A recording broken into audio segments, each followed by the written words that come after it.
banyak manusia yang beragama, tetapi tindakannya bertolak belakang dengan ajaran agama. Nah, di sini dikatakan ada beberapa alasan dan faktor. Antara lain satu, kurangnya pemahaman. Banyak individu yang menjalani praktik agama tanpa memahami esensi dan makna dari ajaran agama tersebut. Itu hanya sebagai sarana. Jadi tidak bisa merubah intisari daripada ajaran agama. Intinya itu adalah sarana, media di mana kita tetap berdakwah. Kalau orang dulu berdakwah pakai onta, sekarang kita berdakwah pakai motor, berdakwah pakai mobil. Jadi ini ada hal yang wajar karena adanya perkembangan zaman.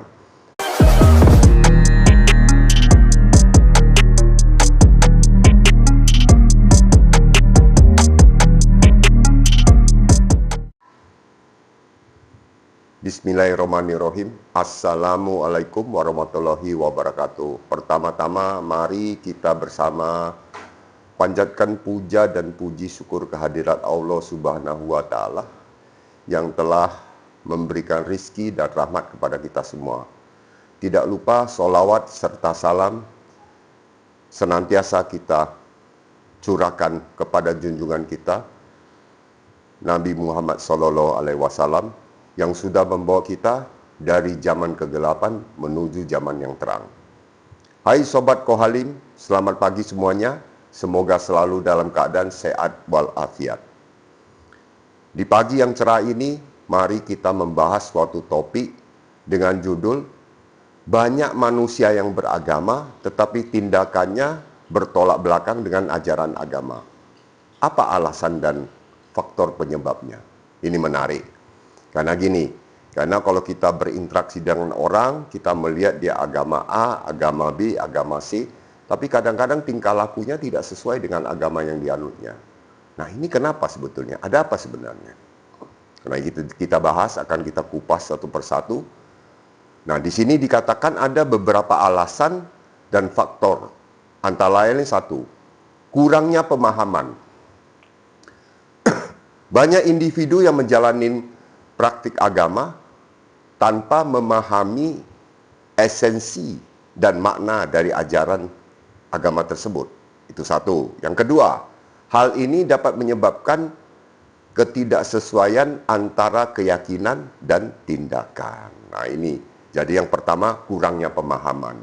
Berarti kalau bagi umat Islam artinya kurang ngaji, tidak ikut majelis, sehingga tidak belajar. Nah, tidak tahu mengenai esensi daripada ajaran agama yang dianutnya. Jadi kita perlu banyak mengaji, perlu banyak belajar supaya tahu. Oke. Nah, yang kedua, pengaruh lingkungan sosial. Nah, lingkungan sosial, teman, budaya dapat mempengaruhi perilaku seseorang. Ya.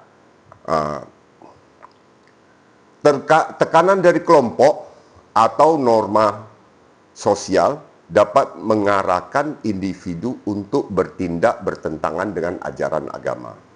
Nah, ini paham bahwa lingkungan sosial sangat mempengaruhi, baik itu teman maupun budaya. Jadi artinya setiap budaya tentu berbeda. Nah, ini mempengaruhi juga nih mengenai bagaimana bisa melaksanakan hidup ini, menjalani hidup ini dengan sesuai dengan ajaran agama. Nah, yang ketiga adalah konflik batin.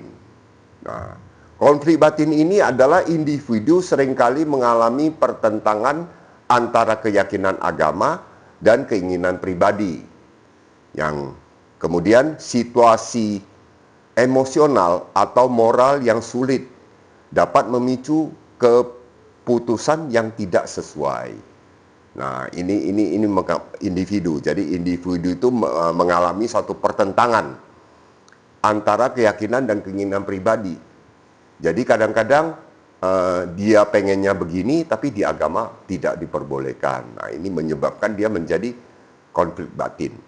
Oke, yang keempat, keterbatasan moral dan etika. Beberapa orang mungkin tidak memiliki fondasi moral yang kuat atau kurang disiplin dalam mengikuti ajaran agama. sehingga tindakan mereka tidak mencerminkan keyakinan.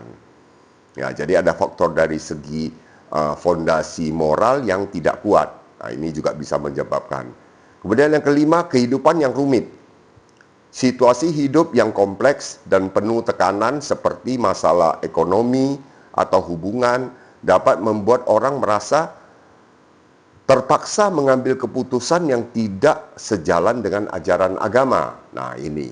Jadi di agama dikatakan kita harus jujur, kita harus amanah, tapi karena ada sesuatu yang tidak dia miliki, yaitu fondasi moralnya, nah sehingga dia melakukan sesuatu yang bertentangan dengan agama. Nah, ini bisa terjadi. Nah, kemudian ketidakpahaman terhadap konteks. Nah, beberapa ajaran agama mungkin tidak diterapkan dengan cara yang relevan dan kontekstual dengan kehidupan modern, menyebabkan tindakan yang tidak konsisten. Nah, ini supaya bisa direnungkan terjadinya seperti ini. Kemudian yang ketujuh, ketidakstabilan emosional dan psikologis. Faktor-faktor yang seperti stres, kecemasan, depresi dapat mempengaruhi perilaku seseorang, membuatnya sulit untuk mengikuti prinsip-prinsip agama. Jadi karena dia stres, cemas, depresi, akhirnya jadi putus asa. Padahal di dalam agama Islam dikatakan bahwa Allah membenci orang yang putus asa. Allah tidak menyukai orang yang putus asa. Selalu kita ada harapan. Oke? Nah, yang ke-8, berkurangnya keteladanan. Ketika pemimpin agama atau orang-orang di sekitar tidak memberikan contoh yang baik, individu berapa kehilangan motivasi untuk mengikuti ajaran yang benar. Nah, ini melihat ke orang lain. Oknum, ini dikatakan oknum. Jadi karena dia mengidolakan seseorang, begitu seseorang itu ulama itu bertindak sesuatu yang tidak sesuai agama, akhirnya dia ikut-ikutan. Makanya dikatakan di dalam Islam, Islam itu bukan di individu, tapi Islam itu di Al-Quran dan di hadis carinya, bukan cari di orang. Karena setiap orang tentu berbeda penerapannya dalam kehidupannya, karena diwarnai dengan latar belakang yang berbeda. Jadi jangan lihat orangnya. Makanya kadang-kadang ada yang mengatakan pada kami bahwa sebelum saya masuk Islam, saya menganggap Islam itu adalah sempurna. Ketika saya bertemu dengan orang Islam, ternyata penipu. Nah, yang salah siapa? Yang salah agama Islamnya atau yang salah orangnya? Nah, kalau kita berpedoman pada orangnya, akhirnya kita menyalahkan agamanya. Nah, mungkin agama lain juga sama. Agama lain juga terjadi seperti itu. Jadi kita harus berpatokan pada ajarannya. Ya, Al-Qur'annya, hadisnya, itu yang kita harus pegang patokannya, bukan orangnya. Karena orang kita tidak bisa tahu, tidak stabil. Ya, itu oke. Yang ketujuh, yang kesembilan, rasa ketidakpuasan atau patah semangat. Nah, pengalaman negatif dengan agama atau komunitas religius dapat membuat seorang merasa frustrasi yang mengarah pada tindakan yang bertentangan. Jadi rasa ketidakpuasan atau patah semangat. Nah, kadang-kadang kita ikut majelis, kita ikut satu organisasi keagamaan. Tentu di dalam terdiri dari orang yang bermacam rupa, beraneka ragam latar belakang. Kadang sempat terjadi perselisihan di dalam organisasi tersebut, ketidakpuasan, pertentangan, itu wajar sebetulnya dalam satu organisasi. Tapi banyak justru karena begitu akhirnya dia jadi tidak bersemangat dalam beragama. Karena terjadinya pertentangan-pertentangan itu, sehingga akhirnya malah dia menjauh dari agama. Nah, ini juga sebetulnya kurang tepat. Ya, karena organisasi itu dibuat memang terdiri dari berbagai macam orang yang bergabung di dalam situ. Nah, semua yang terjadi di dalam satu organisasi, baik itu pertentangan, ketidaksesuaian, itu sebetulnya adalah dinamika dalam berorganisasi. Tidak ada kaitan dengan masalah ajaran agama. Gitu. Oke. Nah, ini yang ke-10. Ketidakpastian dan krisis identitas. Dalam dunia yang cepat berubah, banyak orang merasa bingung tentang identitas dan nilai-nilai mereka yang dapat mengarah pada tindakan yang tidak konsisten dengan ajaran agama. Nah, ini adalah perkembangan zaman. Sebenarnya agama itu bisa disesuaikan dengan perkembangan zaman. Kenapa kami katakan begitu? Bahwa perkembangan agama itu kan disesuaikan dengan perkembangan zaman. Pada zaman Rasulullah, nggak punya mobil, punyanya onta.